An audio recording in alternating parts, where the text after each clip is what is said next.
रामकृष्ण हरी माऊली आषाढी वारीमध्ये ज्या बाबांची मी मुलाखत घेतली होती आणि त्यानंतर अधिक जाणून घेण्यासाठी त्यांच्या गावी जाऊन एक ग्राउंड रिपोर्ट सुद्धा केलेला होता, त्यावर तुमच्या सगळ्यांच्या भरभरून प्रतिक्रिया आल्या। अनेक जणांनी बाबांची विचारपूस केली आणि अनेक जणांनी बाबांना कशी मदत करता येईल अशी सुद्धा विचारणा केली।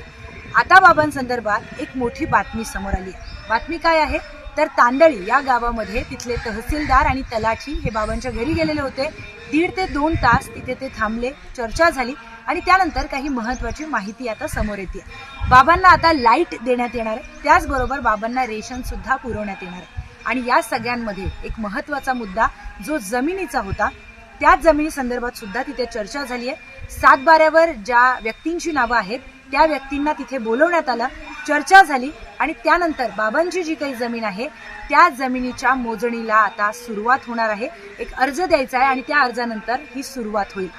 आपल्या बातमीची दखल प्रशासनाने घेतलेली आहे आणि अतिशय उत्कृष्ट प्रतिसाद प्रशासनाकडून देण्यात आलेला आहे। या सगळ्यांमध्ये तुम्ही सगळ्यांनी भरभरून कमेंट्स केलेल्या होत्या। अनेक जणांनी विचारलेलं होतं जमिनीचं काय किंवा बाबांचं काय, तर या सगळ्या संदर्भात ही अपडेट तुम्हाला देणं गरजेचं होतं, म्हणून हा व्हिडिओ या संदर्भात आणखी काही महत्त्वाच्या अपडेट येणार असतील त्या सुद्धा तुमच्यापर्यंत पोहोचवणार आहोत। मात्र तहसीलदार बाळासाहेब म्हस्के यांनी तिथे जाऊन या सगळ्या गोष्टींची दखल घेतली, त्याबद्दल न्यूज 18 मराठीकडून त्यांचे आभार।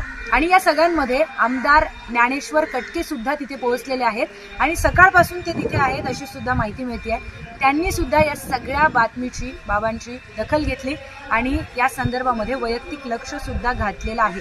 त्यामुळे आता आणखी या सगळ्यांमध्ये काय अपडेट समोर येतात तेही पाहणं महत्त्वाचं आहे। मी प्रियंका लाठी तुमच्यापर्यंत सगळे अपडेट्स घेऊन येणार आहे। मात्र आत्तापर्यंत जे काही अपडेट्स आहेत ते इथपर्यंत होते, आणखी काही महत्त्वाचे असतील ते सुद्धा मी व्हिडिओच्या मार्फत तुमच्यापर्यंत पोहोचवेल। रामकृष्ण हरी।